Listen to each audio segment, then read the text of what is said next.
With Brown versus Board of Education, there was an effort to desegregate schools, particularly in the South.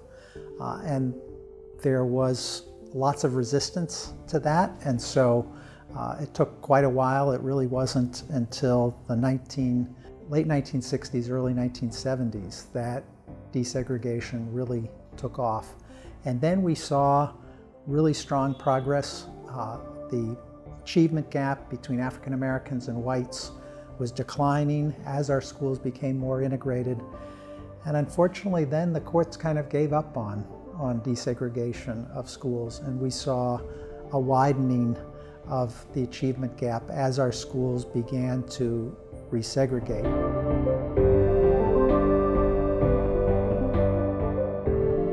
3 cases of Dowell v. Board of Education, Freeman v. Pitts, and Missouri v. Jenkins gave a clear signal. Desegregation orders were no longer going to be enforced, even when the effect could be resegregation. Without strong legislation enforcing desegregation, schools around the country were allowed to regress over time. Schools today are more segregated than they were in the 80s, and Arlington is no exception to this trend. Although the APS student body is distributed fairly evenly between the 3 major high schools, the free and reduced lunch statistics are much more disproportionately divided, with almost half of the students receiving free and reduced lunch attending Wakefield and only 12% attending Yorktown. This imbalance is also reflective of the minority populations of each school. The minority percentages are Wakefield with 80%, Washington and Lee with 59%, Yorktown with 36%, and a county average of 60%.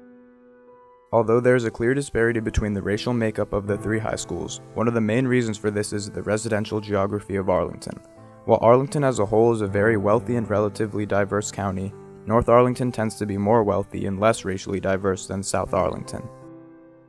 I would say 90% of education reform over the last decade has been not about school integration, but rather how do we make separate schools for rich and poor work.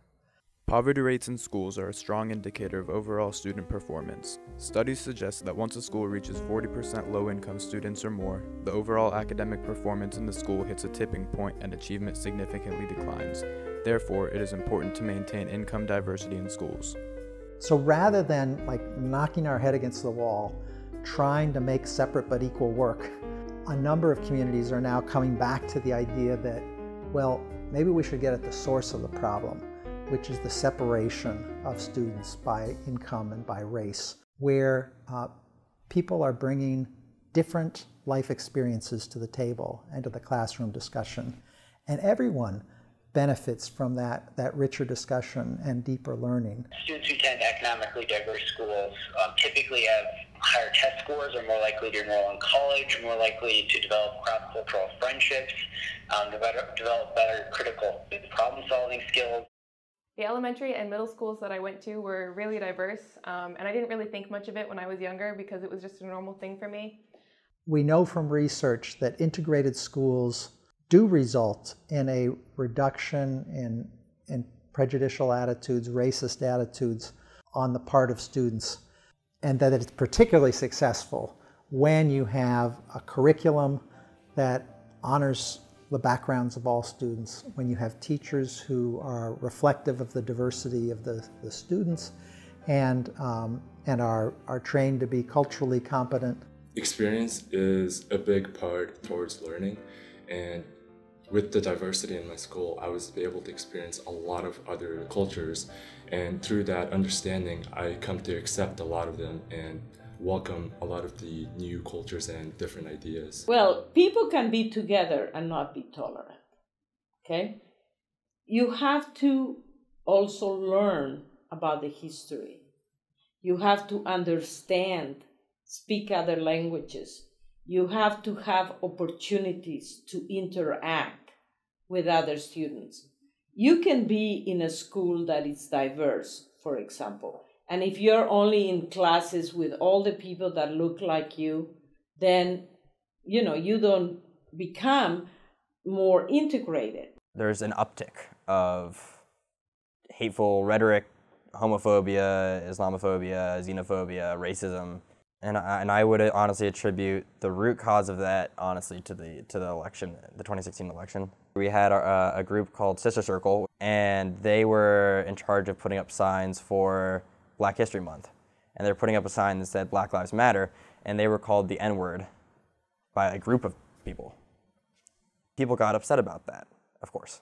Teachers saw this happening, so they made the signs that say, you know, women's rights are human rights, diversity makes us stronger, like general sort of values that, that Yorktown embraces, and they hung them up first in the physics classrooms, and then other teachers started asking for the signs, and eventually they were all over the school. They were just like a very warm welcome in a very hostile and cold climate at that point. One of the students mentioned that he was going to go speak to the school board about it at the next meeting on that coming Thursday. And that was when pretty much every Yorktown student that was pissed about it said, we're going to go to that school board meeting too. Ever since mid-November, there have been many instances where Yorktown students have engaged in racist, homophobic, and sexist behavior, which is completely unacceptable. Although some staff members are extremely supportive, others are not. In the past, both staff and the administration have been guilty of not taking appropriate action to discipline students who use racial slurs and hateful rhetoric. That this is allowed to continue is completely unacceptable. School ought to be a safe place where everyone is welcome to learn. I'm an Arlington Hill teacher. Arlington has students from 122 countries with over 7,000 English language learners. If I want to teach reading, comprehension, coherent writing, and U.S. history, I need first to let my kids know they are welcome and safe. Many would ask themselves, why are there so many incidents at Yorktown in which kids feel empowered to carry out such actions? Later that same day, around 2 hours after putting up the sign, my sisters and I were notified that because a parent complained about their child feeling uncomfortable and threatened by the phrase #Black Lives Matter, our sign was taken down and subsequently ripped. 2 hours is the duration that a #Black Lives Matter sign discouraging stereotypes and in celebration of the great story that is Black history can last at Yorktown. 2 hours. So the vice chair of the school board, Dr. Cannon, said that that was a record attendance school board meeting. There were 200 people in that room, and there were 39 Yorktown students who spoke. And I think that we really did sort of send a message to the overall Arlington community that the stereotypes about Yorktown, while we have our negative moments, the amount of positivity that exists far outweighs that. How can students make sure that their voices are heard? I can identify 2 really easy ways. The first is to get yourself appointed to student advisory board, so you can really make your voice heard in that process. And the second is to just go speak at school board meetings. At the end of the year, the student advisory board officers present to the school board sort of an end of the year report. And the theme of our end of the year report this year was that this was the year of the student, because there were more times than any other year the student advisory board was able to impact policy. Although many Arlington students clearly value diversity, there are still schools in Arlington that are less diverse than the county as a whole. Experts are studying possible solutions to this problem. From a division-wide standpoint, there isn't a extremely high percentage of poverty. Only about 10% of the school-age children live in poverty, which is below the statewide percentage. So what you can have by using a type of controlled choice is having every school about the division-wide average, so you're not seeing concentrations of these students in particular schools.